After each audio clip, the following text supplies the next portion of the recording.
Hello everyone. So we got another envelope here. Here's the Mali 50 francs, and let's open it and see it. I already know what this is because it's the same sender. And I ordered from the same person, so only every time I've really ordered with them.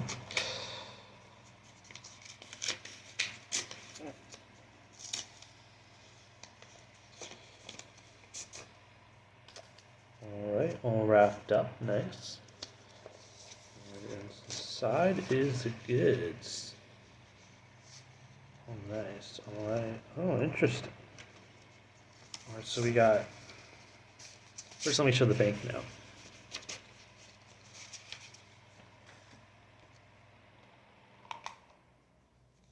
Alright, so here it is. It's between.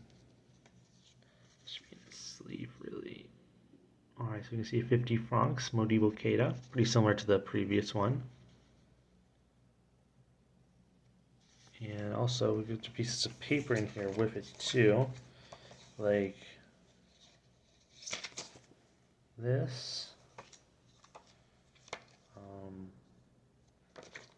This. It's all in French because this guy lives in France.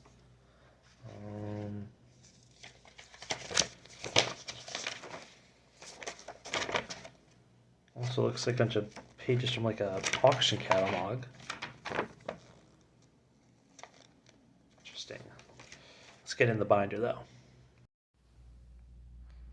So as you can see, these two banknotes are from the same issue, bearing the 1960 date, although they were actually printed in 1962. And on the front, once again, we have Malian President Modibo Keita. And this time on the back, we have what appears to be, I'm trying to adjust the light so you can see this without causing any glare. A mosque of some sort. I think this might be like in Timbuktu or one of the ancient cities because they use the mud brick construction with all like the little sticks sticking out the side there. So as we can see here, this new banknote is from the same issue as the previous 100 franc banknote. And interestingly, this one has a wider range of issue. See, this one is dated to 1960, even though it wasn't made in 1960 like the other one, but this one dates anywhere from 1960 to 1967.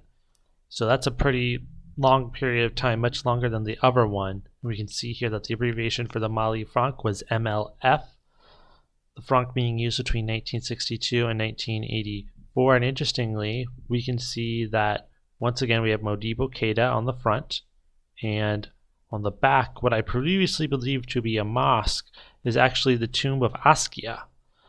And the reason I mistook it for a mosque initially is because many of the large village structures, a lot of people don't know this, but Mali is actually a very Islamic country, and a lot of the places in the villages that are major buildings like that are Muslim religious sites like mosques. And a lot of the mosques are made with that mud brick style, although turns out this one wasn't one of them, but they are usually made with that same, got the mud brick and the sticks, and it's that very ancient. These buildings, they don't look very complicated, but they're actually extremely old and they hold up really well over time from the natural material that they use. We can see here on Google Maps the tomb of Askia in the city of Zhou. And as we can see, it's in the middle of the city, right along a river. Let's zoom out and get a more look of where it is. All right, so as you can see, Zhou is a medium-sized city. They have their own little airport, and they're located along the Niger River. And the Niger River is the same river that the country of Niger, as well as the other country of Nigeria, are both named after. And as we can see, much like with Timbuktu, Zhou is located along the river, which is very green, but on either side it's very desertous. This is the Sahel region bordering on the Sahara. So these rivers are essentially lifelines. All the people have to live along the rivers, unless they're like the nomadic groups, because the river is the only place where you can like grow food and have water. And as we can see, it's in the eastern part of the country. It's kind of close to Burkina Faso and Niger. And as we can see, bit of a detailed look. It's bordering right on that desert area. All the cities and major settlements are right along the river, the Niger River. And as you can see, if you go north from there, it's all just the Sahara Desert. Now, there are two little places designated on the map, Taoudeni and Agulhak. I hope I pronounced those correctly. But those are probably extremely small settlements. A lot of this area, the desert area, is mostly inhabited by the nomads because you can't stay in a place for a very long period of time due to restricted resources. Now, it turns out my initial assumption that this structure was a mosque is actually partially correct. It is the tomb of Askia. However, the tomb of Askia includes a mosque and a cemetery. The main structure, the pyramid-looking structure, is where Askia is buried, and Askia Muhammad was one of the emperors of the Songhai Empire, and the Songhai Empire was a major political force in this region of West Africa during the early medieval period, and he was a devout Muslim. We remember this isn't a very Islamic area, and he made pilgrimage to Mecca, returning in 1495, and while he was there, he got the materials that this tomb is now made from. The mud and wood were taken from Mecca in Saudi Arabia, and his caravan, this guy was really rich, his caravan had thousands of camels, because you have to remember the Songhai, they were a major trade empire. And interestingly, it says here that it was structured as a house. Several rooms and passageways were sealed when Askia Muhammad died. Now, I don't know the exact details as to why that happened. I don't know if he lived here maybe.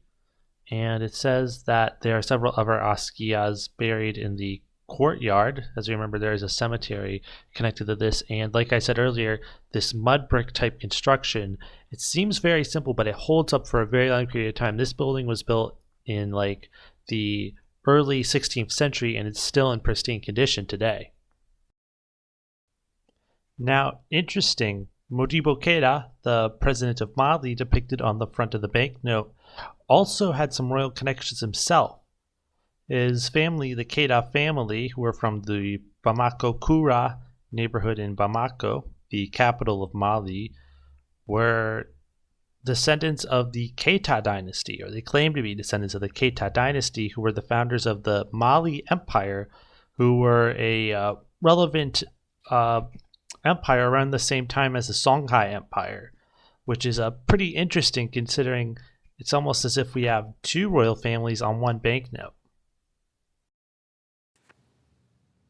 Well, it looks like that's all for today. Like the video if you like the video, subscribe if you like some or all of my videos, doesn't really matter, and thanks for watching.